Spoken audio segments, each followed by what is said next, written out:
It's 1994. I'm 11 years old, and I pick up this book off the spinner rack in my sixth grade classroom, and it changed my life. I'm Jaden with Plot Engineer, and today we're going to ask, can you go back? Should you?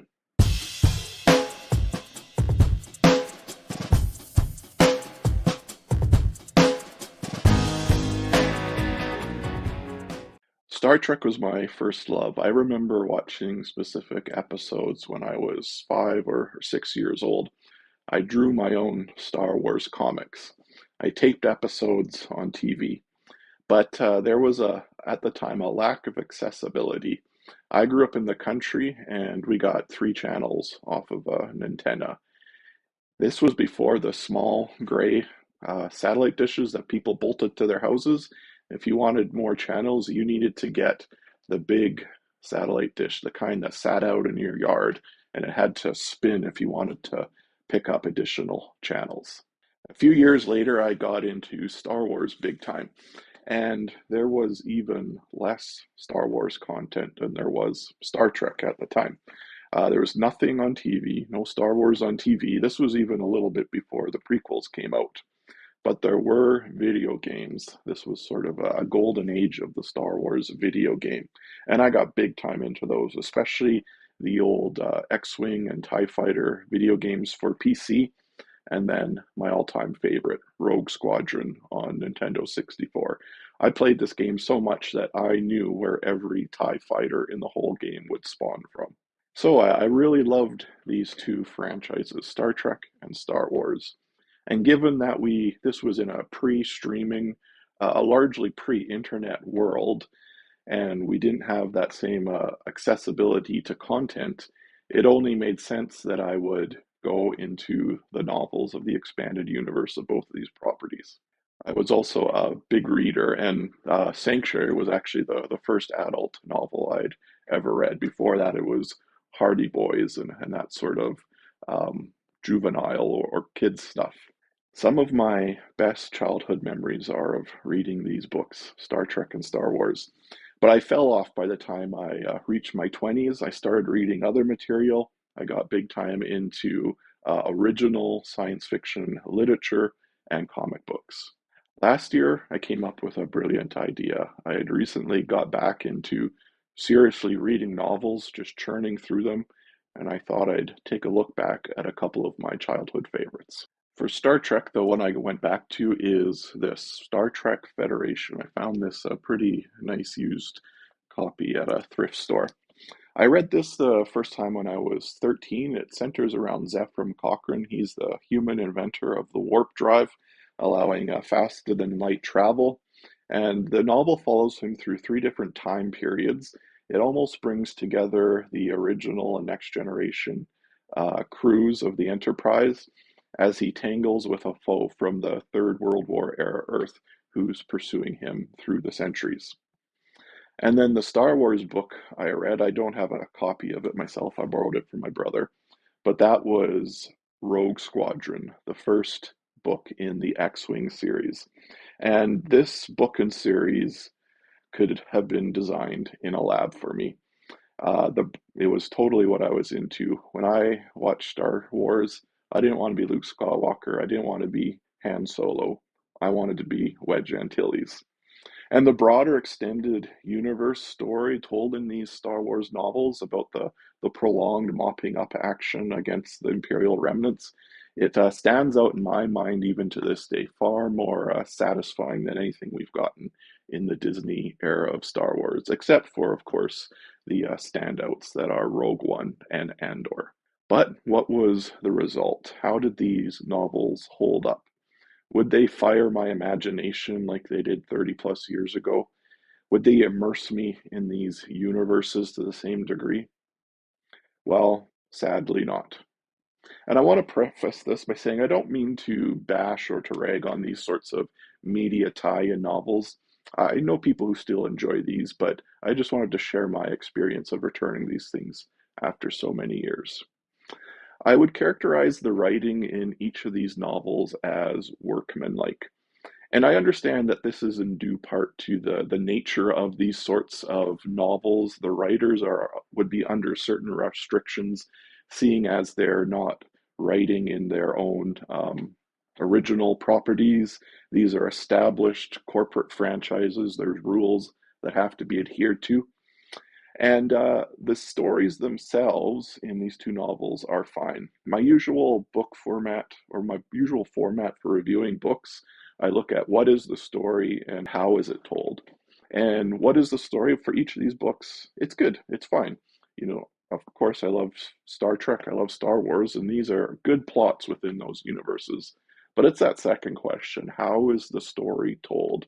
Where I feel that both of these novels really fall short. In Federation, it was the juvenile and cliche in which the villain was portrayed. And in Rogue Squadron, the problem I found was the interpersonal relationships with their dialogue, especially those that had to do with romantic subplots.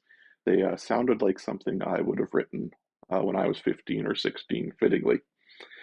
In the Federation, I would say that the problem with the villain's monologuing and the unoriginal revenge motivations that he had took this book from good to just fine. Just fine is kind of like you kind of make this face when something's just fine.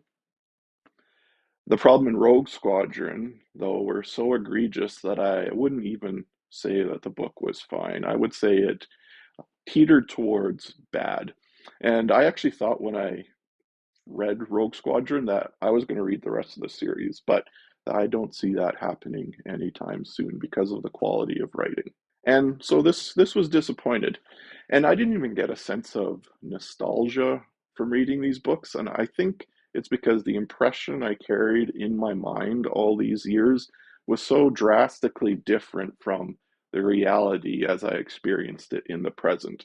It was like two totally different experiences. They didn't resonate with one another at all. And I probably shouldn't be surprised. The reasons why this sort of thing can happen are obvious. People get older, their tastes change. You can't expect the things that you loved when you were a teenager to appeal to you in the same way when you're a middle-aged man. And I think this might be particularly true when it comes to prose, like Empire Strikes Back. I still watch that movie every year, or The Last Crusade, Indiana Jones, things I loved as a kid, things I still love today. But when it's prose, when it's a novel, I think you might run into this problem going back. In the time in between, I've gone on to read, again, I don't want to sound disparaging, but serious science fiction from, the masters of the genre. I would say probably that my favorite type of science fiction could be classified as upmarket. And upmarket fiction is what you get when you take the excitement of a commercial novel, like a science fiction, like a thriller, something that's genre, and combine it with the innovative, thought provoking quality of literary fiction. Like literary fiction, upmarket fiction addresses complex themes and emphasizes excellent writing. But like genre fiction, you'll still be able to find those tropes that are native to those particular genres in commercial fiction. And writers like William Gibson, C.J. Cherryh, Robert Charles Wilson, I think these are some of my favorites, and I think they would fit in that category of our upmarket writers. I don't want to disparage writers working on licensed properties like Star Wars and Star Trek. It's just that they're not writing with the same objective, and they're not writing to most of the times to the same audience, I wouldn't say as well. And this got me thinking in a broader sense of how a person's relationship with stories, or really most forms of entertainment, I think you can lump in here, changes as you get older. Even these novels or movies, TV, whatever that I've taken in more recently and that I can objectively look at and say, well, this is very good. This is a new favorite. These things don't strike me with the same excitement as when I was a kid and discovering things that I really loved. Uh, I don't really get excited about anything in my adult life like I did about these things when I was a kid. And I think there's probably lots of people who can relate. I was wondering if there was a scientific explanation for this, so I decided to self-diagnose myself using ChatGPT. And this is what ChatGPT had to say on the subject. It says that changes in brain chemistry, motivation, attention, and life context all contribute to why excitement often feels less intense with age. And one explanation can be dopamine and novelty sensitivity. Explains that excitement is closely tied to dopamine, the neurotransmitter involved in reward, motivation, and anticipation. Dopamine systems are most reactive to novelty. As you age, baseline dopamine signaling and receptor sensitivity tends to decline. New experiences trigger smaller prediction errors or spikes. Your brain already knows what to expect. So a new game, trip, or achievement literally produces less chemical buzz than it would have earlier in life. This doesn't mean that pleasure disappears, it becomes quieter and less spiky. But it's not all bad news, though. ChatGPT assures me you're not broken, cynical, or emotionally dulled. Well, what does ChatGPT know, anyways? The takeaway before you go back to the things you loved so fiercely as a kid, my advice would be to weigh the risk. What's more likely to happen? That you'll relive those halcyon days or that you'll be left disappointed, perhaps even with some of your fondest childhood memories tarnished retroactively? It's something to be aware of. But until next time, and next time it'll be a more positive, upbeat topic, I promise. I've been Jaden with Plot Engineer. Please remember to like and subscribe, and I'll see you next time.